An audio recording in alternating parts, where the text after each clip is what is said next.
New আলিপুরে সেখানে BP Poddar হাসপাতাল সংলগ্ন এলাকা যে বস্তি এলাকা সেই এলাকায় আগুন লাগে। ঘটনাস্থলে দমকলের 20টি ইঞ্জিন পৌঁছে গিয়েছে। আগুন নিয়ন্ত্রণের চেষ্টা চলছে। ঘটনাস্থলে মন্ত্রী অরূপ বিশ্বাস, মন্ত্রী ফিরহাদ হাকিম তারা পৌঁছে গিয়েছেন। স্থানীয় বাসিন্দাদের সঙ্গে কথা বলেন এবং যেমনটা জানা যাচ্ছে ঘিঞ্জি এলাকা হওয়ায় কিন্তু আগুন নেভাতে যথেষ্ট বেগ পেতে হচ্ছে দমকল কর্মীদের। বিপি পোদ্দার হাসপাতাল সংলগ্ন এলাকায় ভয়াবহ অগ্নিকাণ্ড। ঘটনাস্থলে দমকলের 20টি ইঞ্জিন পৌঁছে আগুন নিয়ন্ত্রণের চেষ্টা চলছে। সেখানে কালো ধোঁয়ায় ঢেকে গিয়েছে গোটা এলাকা। সেই ছবি আপনারা দেখতে পাচ্ছেন এই মুহূর্তে। নিউ আলিপুরে বস্তিতে ভয়াবহ অগ্নিকাণ্ড। নিউ আলিপুরে বিপি পোদ্দার হাসপাতাল সংলগ্ন এলাকায় ভয়াবহ অগ্নিকাণ্ডের ছবি আপনারা দেখতে পাচ্ছেন। কালো ধোঁয়ায় ঢেকে গিয়েছে গোটা এলাকা এবং ইতিমধ্যেই দমকলের 20টি ইঞ্জিন সেখানে পৌঁছে গিয়েছে। আগুন নিয়ন্ত্রণের চেষ্টাও চলছে।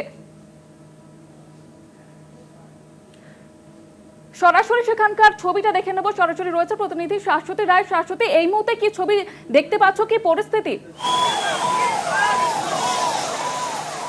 দেখো, এখনো কিন্তু আগুন নিয়ন্ত্রণের কাজ চলছে। এই মুহূর্তে যে ছবি তুমি দেখতে পাচ্ছ যে একেবারে স্থানীয় বাসিন্দা এবং দমকল কর্মী তারা কিন্তু সম্পূর্ণভাবে প্রচেষ্টা করছেন। এই মুহূর্তে তুমি ছবি দেখতে পাচ্ছ। সব থেকে বড় বিষয়, প্রত্যেকটা ঝুপড়ির সঙ্গে সঙ্গে একেবারে বলা যায় যে ওপরের অংশে যেখানে বাড়ি রয়েছে, বহুতল রয়েছে, সেই অংশ কিন্তু আগুনের লেলিহান শিখা ছড়িয়ে পড়েছিল এবং সেটাকে নিয়ন্ত্রণে আনা হয়েছে। ইতিমধ্যেই বিদ্যুতের যে সংযোগ তা কেটে দেওয়া হয়েছে। যেমনটা দেখা যাচ্ছে, তুমি দেখতে পাবে একেবারে ভস্মীভূত হয়ে গেছে এই সম্পূর্ণ অংশ।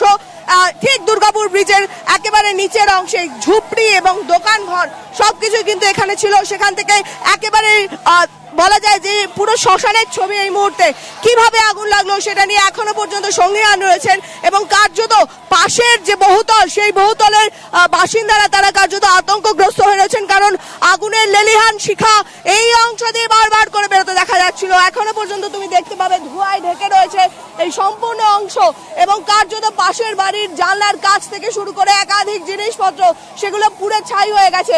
আমি দেখাতে বলবো মনুদাকে এই অংশের একটি ছবি, যেখানে ঠিক বাড়ির নিচের অংশে এখানে আগুন লেগে গেছিল। আগুন লাগার ফলে সেই ধোঁয়ার প্রভাবে কিন্তু এই অংশে সবটা অংশ সম্পূর্ণভাবে পুড়ে গেছে। কার্যত বলা যায় যে ধোঁয়ায় ঢেকে গেছে সম্পূর্ণ অংশ।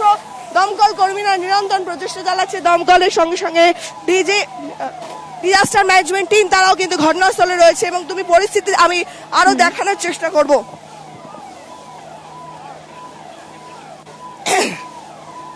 চরিতা, তুমি দেখানোর চেষ্টা করছি তোমাকে। এখনো এই অংশের বেশ কিছু জায়গায় কিন্তু আগুন নেভানোর কাজ চলছে, কারণ এখনো কালো ধোঁয়া বেরোতে দেখা যাচ্ছে।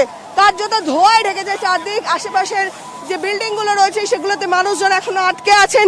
সেখান থেকে তাদেরকে বার করার যে প্রক্রিয়া তাও কিন্তু চালানো হচ্ছে। বিদ্যুৎ সম্পূর্ণভাবে বিচ্ছিন্ন হয়ে রয়েছে এবং তারা আতঙ্কগ্রস্ত হয়ে রয়েছেন এই আগুন থেকে যথেষ্ট মাত্রায়। কখন দেখলেন আপনারা এই আগুন? আমরা তো অনেকক্ষণ পর জানতে পেরেছি, যখন দেখলাম অনেকটা জ্বলে গেছিল। তারপরে সবাই এসেছিল। কি ছিল? শুধু কি বসতি ছিল না, দোকান ঘর ছিল না, এমনি ওরা থাকতো, বাস করতো এমনি। দেখো, সব থেকে বড় বিষয় যেমনটা বলছিলাম যে একেবারে ঝুপড়ি এলাকা, কারণ এই দুর্গাপুর ব্রিজের পাশে আমি দাঁড়িয়ে রয়েছি। দুর্গাপুর ব্রিজের ওপর ঠিক তার নিচের অংশ, সেই অংশেই কিন্তু এই ঝুপড়ি ছিল এবং তার পাশেই বহুতল, যেখানে এখনো তুমি দেখতে পাবে আলো জ্বলছে। সেখানে মানুষজন রয়েছেন ভেতরে এবং সব থেকে বড় বিষয় এই আগুনের লেলিহান শিখা ওপরের অংশের বাড়িটিকেও কিন্তু ক্ষতিগ্রস্ত করেছে। ঠিক পাশেই আরো বেশ কিছু বহুতল আছে। আগুন ছড়িয়ে পড়ার একটি প্রবল সম্ভাবনা তৈরি হয়েছিল। সবটাই কিন্তু নিয়ন্ত্রণ করার চেষ্টা করছে। এখনো বহু জায়গায় আগুন রয়েছে, পকেট ফায়ার রয়েছে, সেই দিকে কিন্তু দমকল কর্মীরা কাজ করছেন এবং ডিজাস্টার ম্যানেজমেন্ট টিম তারাও কিন্তু রয়েছেন ঘটনাস্থলে। স্থানীয় বাসিন্দাদের মধ্যে যথেষ্ট পরিমাণে আতঙ্ক ছড়িয়েছে এই মুহূর্তে। সেই ছবি তোমাকে দেখাচ্ছি এবং বারবার করে বলছি, ওখানে এখনো মানুষ আটকে রয়েছেন এবং তিনি বাইরে এখনো বেরোননি। একেবারে বিদ্যুৎ সংযোগ বিচ্ছিন্ন হয়ে যাওয়ার পর তিনি এখনো বাড়ির মধ্যে রয়েছেন। পাশের অংশেই আগুন লেগেছে, একেবারে সংলগ্ন অংশেই। সেই পরিস্থিতিতে কিন্তু সম্পূর্ণ আগুন নিয়ন্ত্রণে আনতে আরো বেশ কিছুটা সময় লাগবে এবং কালো ধোঁয়ায় ঢেকেছে সম্পূর্ণ অংশ। এই একেবারে দুর্গাপুর ব্রিজের নিচের এই অংশে, শুধু এই পাশ নয়, অপর পাশে আমাদের প্রতিনিধি আছে, সেই অংশে কিন্তু ইতিমধ্যে ধোঁয়া এখনো বেরোচ্ছে লাগাতার। দমকলের 16টি ইঞ্জিন এখানে কাজ করছে। আরো প্রচুর পরিমাণে দমকল বাহিনী বাড়ার সম্ভাবনা রয়েছে। একেবারে কেটে রয়েছে এই অংশ। সব থেকে বড় বিষয়, এই পরিস্থিতিতে এই দুর্গাপুর ব্রিজ কতটা ক্ষতিগ্রস্ত হলো সেদিকেও কিন্তু পরবর্তীকালে দেখা যাবে। আমি আরো এগোনোর চেষ্টা করব। কি পরিস্থিতি সেটা দেখানোর জন্য। ওপরের অংশ থেকে এখানে তুমি দেখতে পাবে ওপরের অংশ থেকে ফোর্সে জল দেওয়া হচ্ছে, কারণ এই অংশে এখনো আগুন নিয়ন্ত্রণে আনা সম্ভব হয়নি। এখনো ধিকি ধিকি আগুন ভেতরে জ্বলছে, কোনো দাহ্য বস্তু আছে কিনা, গ্যাস সিলিন্ডার আছে কিনা, সব থেকে বড় বিষয় এখনো কিন্তু ভেতরে কোনো গ্যাস সিলিন্ডার আছে কিনা, সেটি ফাটার কোনো সম্ভাবনা আছে কিনা সেটা বোঝা যাচ্ছে না। এবং সব থেকে যেটা আতঙ্কের বিষয়, পাশাপাশি যে বাড়িগুলো রয়েছে সেই বাড়িগুলোতে এখনো মানুষজন ভেতরে রয়েছেন, তাদেরকে বের করে আনার কাজ কিন্তু এখনো পর্যন্ত চলছে। এই অংশে বিদ্যুৎ সম্পূর্ণভাবে বিচ্ছিন্ন হয়ে গেলেও এখনো কিন্তু দমকল কর্মীরা লাগাতার বিভিন্ন দিক দিয়ে আগুন নিয়ন্ত্রণে আনার চেষ্টা করছেন। আমি দেখাতে বলবো মনুদাকে, এই বিল্ডিং এর পাশের বিল্ডিং এও এখনো মানুষ আটকে রয়েছেন, তারা উপর থেকে দেখার চেষ্টা করছেন আগুনের শিখা ছড়িয়েছে কিনা। তুমি একটি আলোর বিন্দু দেখতে পাবে, এখনো মানুষ ভেতরে রয়েছেন এই বিল্ডিং এর। কার্যত বলা যায় যে আতঙ্কগ্রস্ত পরিবেশ, কালো ধোঁয়ায় ঢেকেছে চারিদিক।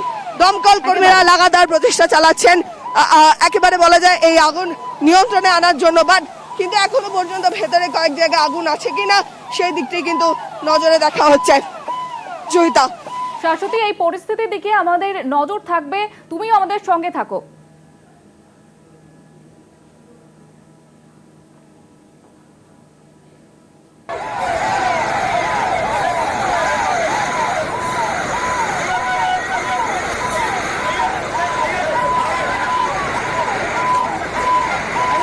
আপনারা যে ছবি দেখতে পাচ্ছেন, ফের শহর কলকাতায় আগুন, যেখানে দমকলের 20টি ইঞ্জিন পৌঁছে গিয়েছে, সেনাবাহিনী নামানো হয়েছে। নিউ আলিপুরের বস্তিতে ভয়াবহ অগ্নিকাণ্ডের ছবি আপনারা দেখতে পাচ্ছেন। বিপি পোদ্দার হাসপাতাল সংলগ্ন এলাকায় আগুন, এবং ইতিমধ্যে দমকলের 20টি ইঞ্জিন সেখানে পৌঁছে আগুন নিয়ন্ত্রণের চেষ্টা চলছে আপাতত।